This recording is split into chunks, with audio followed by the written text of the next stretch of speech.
എന്റെ അമ്മോ, Shweta big boss വീട്ടിലോട്ട് വന്ന ഉടനെ പൊടി പാറിയെന്ന് തന്നെ പറയാം. So once again welcome back to CS rockers. അപ്പൊ എല്ലാവർക്കും സുഖാന്ന് വിചാരിക്കുന്നു. ബിഗ് ബോസ് മറ്റൊരു അപ്ഡേറ്റുമായിട്ടാണ് വന്നിട്ടുള്ളത്.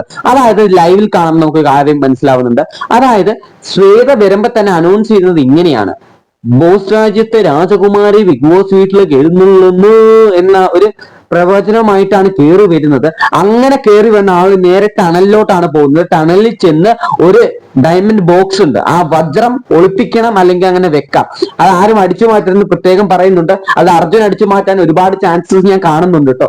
അതിനുശേഷം ജാസ്മിനെ വിളിക്കുന്നു, റോബോട്ടായിട്ടുള്ള ജാസ്മിനെ വിളിച്ചിട്ട് പറയുന്നു, ജാസ്മിൻ എനിക്ക് കുറച്ച് കാര്യങ്ങൾ സംസാരിക്കാനുണ്ട്, ഈ ഡയമണ്ടിനെ കുറിച്ചൊക്കെ പറയാനുണ്ട്, അപ്പൊ എല്ലാരും ഒന്ന് വിളിച്ച് ലിവിംഗ് ഏരിയയിൽ അറേഞ്ച് ചെയ്യണമെന്ന് പറയുന്നു. അപ്പൊ എല്ലാരെയും വിളിച്ച് ഇങ്ങനെ അറേഞ്ച് ചെയ്യുന്നു.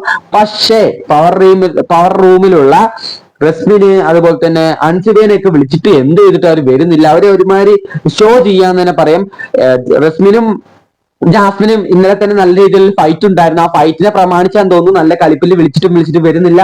പിന്നെ ഷൗട്ട് ചെയ്ത് വിളിക്കുന്നു, വരുന്നില്ല. എന്നിട്ട് ജാസ്മിൻ പോയിട്ട് ശ്വേതനോട് പറയുന്നുണ്ട് വിളിച്ചിട്ട് വരുന്നില്ല എന്ന്. അപ്പൊ നിങ്ങളല്ലേ റോബോട്ട്, നിങ്ങൾ വേണം വിളിച്ച് കൊണ്ടുവരാൻ എന്ന് പറയുമ്പോൾ ഒന്നും ചെയ്യാൻ പറ്റാത്ത നിസ്സഹായ അവസ്ഥയാണ് ജാസ്മിന്റെ നമുക്ക് കാണുമ്പോൾ മനസ്സിലാവുന്നുണ്ട്.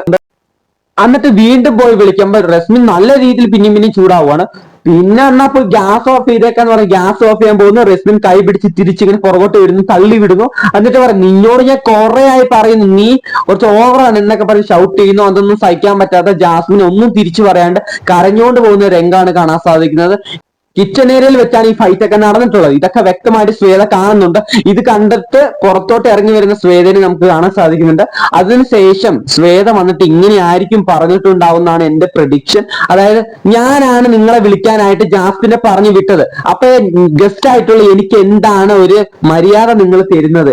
ഇത് തന്നെ വലിയൊരു പ്രശ്നമാണ്. എന്റെ ഈ പവർ ഉപയോഗിച്ച്, ഈ ഡയമണ്ട് കൊണ്ടാണല്ലോ വന്നിട്ടുള്ളത് ശ്വേത, ആ ഡയമണ്ടിൽ ഒരാളെ എവിക്ട് ചെയ്യാനുള്ള പവർ ഉണ്ടെങ്കിലോ, അല്ലെങ്കിൽ ആ ഡയമണ്ട് വെച്ച് ഒരാൾക്ക് പവർ റൂമിനെ കാട്ടും നല്ലൊരു പവറുള്ള ഡയമണ്ട് ആയിരിക്കും ചിലപ്പോ, അത് വെച്ചിട്ട് നമുക്ക് പണിഷ് ചെയ്യാൻ പറ്റുവാണെങ്കിലോ. ആ ഡയമണ്ടിന് നല്ല രീതിയിലുള്ള പവർ ഉണ്ടെന്നാണ് ബിഗ് ബോസ് പറഞ്ഞിട്ടുള്ളത്.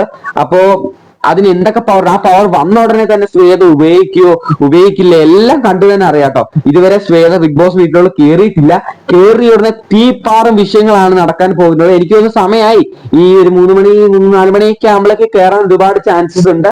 അങ്ങനെ ഇറങ്ങുന്ന പ്രമോ മൊത്തം സ്വാധീനെ അനുകൂലിച്ചാണ്, നല്ല പവർഫുൾ ആയിട്ട് തന്നെയാണ് പ്രമോ വന്നുകൊണ്ടിരിക്കുന്നത്. ഫസ്റ്റ് സീസണിൽ വരെ പ്രമോയിൽ അല്ലെങ്കിൽ ഫസ്റ്റ് സീസണിൽ വരെ നല്ല രീതിയിൽ പെർഫോമൻസ് കാഴ്ചവെച്ച ഒരു വ്യക്തി തന്നെയാണ് സ്വാതി. ഇപ്പൊ ബിഗ് ബോസ് സീസൺ 6-ൽ ഈ 6-ലുള്ള എല്ലാ കണ്ടസ്റ്റൻസിനെയും എല്ലാത്തിനെയും വലിച്ചു കീറി തേച്ചൊട്ടിക്കുമെന്ന് നമുക്ക് കണ്ടു തന്നെ അറിയാട്ടോ.